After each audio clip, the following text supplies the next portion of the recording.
A second straight Chinese New Year under COVID-19, with the task force confirming yesterday that current rules will remain in place in view of a likely Omicron wave.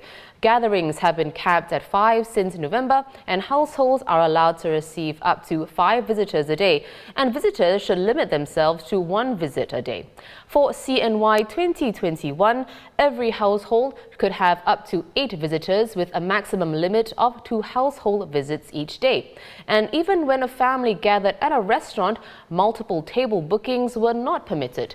Lo Hei had to be quiet without the verbalizing of the usual auspicious phrases. How will restaurants, Chinese restaurants particularly, cope with another Chinese New Year period under COVID-19 rules? Joining me is Mr. Andrew Tjioe, President and CEO of TungLok Group. Welcome to The Big Story, Andrew. How was TungLok Group affected by the measures last CNY, and do you expect to be hit similarly this time around?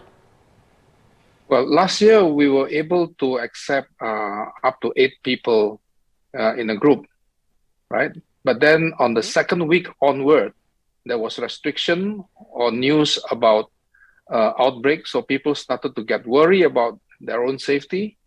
But this year, I think the situation is quite different because most of us have been vaccinated, and only vaccinated people can dine out. So I think the sentiment is quite different this year. Oh, that's good to know.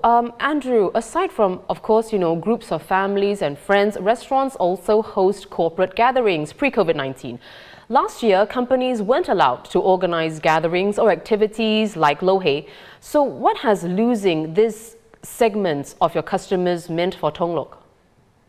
Oh, Chinese New Year business is very important to any Chinese restaurant because this is actually the month of festivities.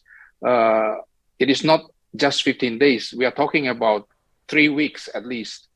So the celebrations start at least 1 week before the Chinese New Year, and plus another 15 days from the first day to the 15th day of Chinese New Year. So that's 3 weeks.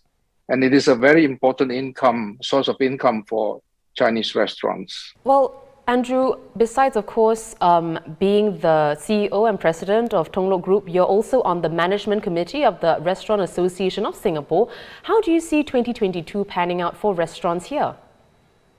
Well, I think we are hoping that the pandemic will soon become endemic.